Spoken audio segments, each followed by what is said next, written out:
Bonjour à toutes et à tous, j'espère que vous êtes en belle forme.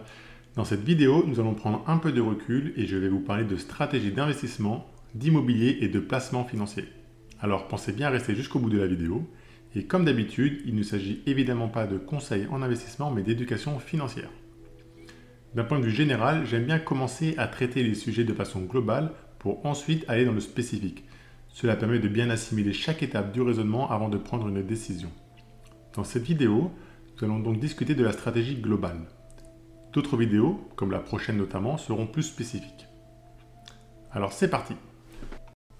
La gestion de son patrimoine, comme d'ailleurs toute démarche personnelle, nécessite de connaître son point de départ et son point d'arrivée souhaité.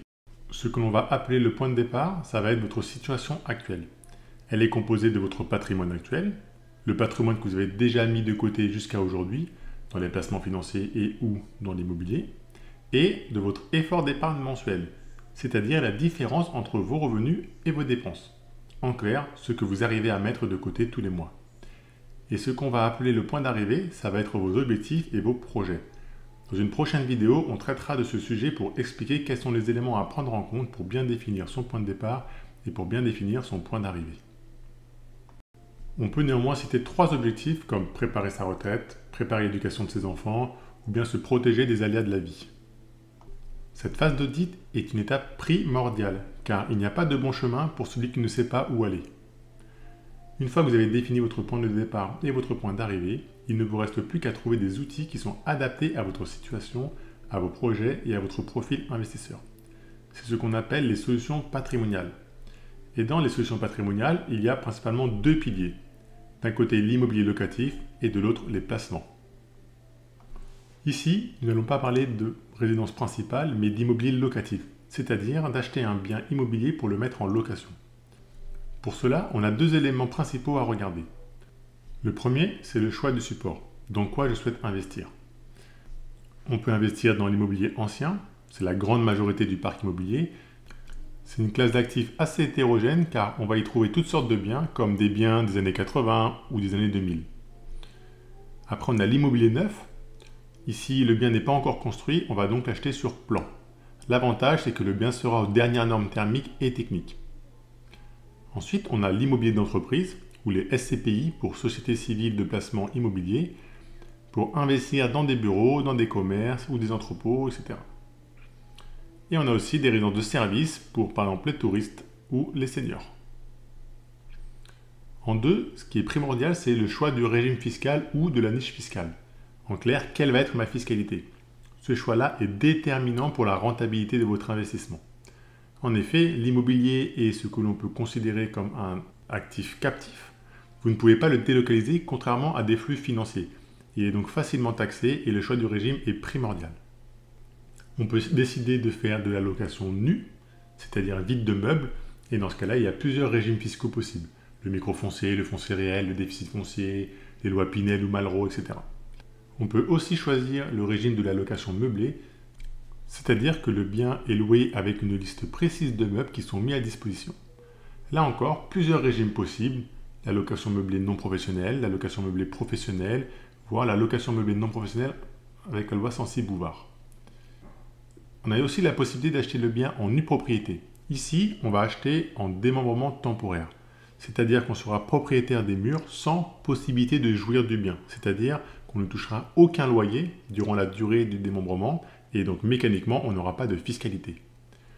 Au bout d'une durée fixée au moment de l'achat, typiquement 15 à 20 ans, on récupère la jouissance et donc les loyers. L'avantage de cette option est qu'on peut acquérir un bien avec un joli rabais au moment de l'achat. Ce rabais est en général aux alentours de 30% et va varier selon la durée du démembrement. On peut considérer que l'immobilier offre un rendement moyen et en général constant. L'horizon d'investissement doit au moins être de 8 ans afin d'amortir les différents frais, les taxes, la fiscalité, les frais de gestion, les frais d'acquisition, etc. L'immobilier a plutôt un risque, disons, modéré. Il peut y avoir des baisses du prix de l'immobilier, mais en général, elles sont moins fortes que sur les marchés financiers. Et si on achète un bien en direct, le risque est plus important que pour des parts d'immobilier d'entreprise, en raison de risques de vacances locatives ou de loyers impayés. Et en ce qui concerne la disponibilité de l'épargne, c'est plutôt faible, car il serait dommage de vendre un appartement à 100 000 € quand on a simplement besoin de 10 000 €. En toute rigueur, les SCPI, donc les parts d'immobilier d'entreprise, sont dans la catégorie des placements financiers, mais leur fonctionnement est très similaire à celui de l'immobilier, d'où mon classement dans la catégorie immobilier. Une fois le choix du support et de la niche fiscale fait, il ne vous reste plus qu'à utiliser un simulateur pour comparer les biens entre eux et choisir celui qui vous convient le mieux. L'autre pilier de la création de patrimoine, ce sont les placements. En clair, tout ce qui n'est pas de l'immobilier peut être rangé dans cette catégorie. Investir dans un placement financier est très simple. On ouvre un compte courant ou un livret A et l'affaire est dans le sac. On y trouve tellement de supports que je propose de les classer selon 4 catégories. Le rendement, le risque, l'horizon d'investissement et la disponibilité du capital. Regardons les placements les plus plébiscités par les Français. En premier, on a le livret A. Son rendement aujourd'hui est de 3%. Le risque est plutôt faible car le capital est garanti par l'État. On a un horizon d'investissement qui est plutôt court terme et une très bonne disponibilité du capital. C'est l'idéal pour y placer de l'épargne de précaution. Après, on a le PEL qui a grosso modo les mêmes caractéristiques que le livret A, même si la fiscalité est quand même moins intéressante sur le PEL que sur le livret A. Par ailleurs, pour les fonds en euros dans les contrats de l'assurance vie, on a les mêmes caractéristiques que pour le livret A ou le PEL.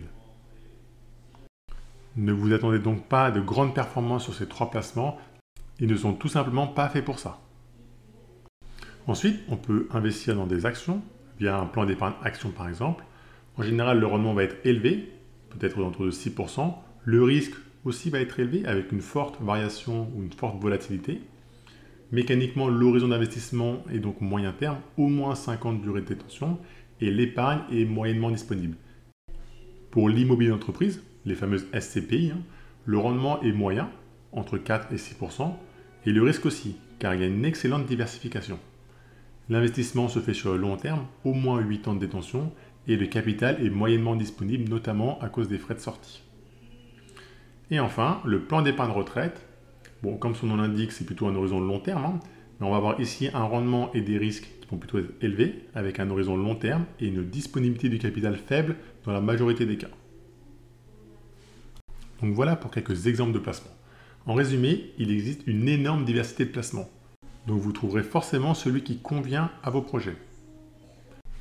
Et si on dézoome un petit peu, votre stratégie patrimoniale a donc 2 leviers à sa disposition. L'immobilier et les placements financiers. Faites donc une diversification sur les supports d'investissement et investissez aussi sur la durée.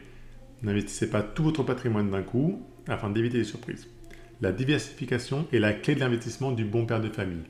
Mettez vos œufs dans différents paniers et cela sur une longue durée, de façon à limiter et à diversifier le risque. J'espère que cette vidéo vous a plu. Si c'est le cas, merci de vous abonner et de liker pour m'aider avec l'algorithme YouTube. Et comme d'habitude, vous pouvez télécharger le résumé des schémas via le lien en description. La prochaine vidéo sera plus technique et traitera de l'effet de levier du crédit, alors pensez à bien activer la cloche pour ne rien rater. À bientôt!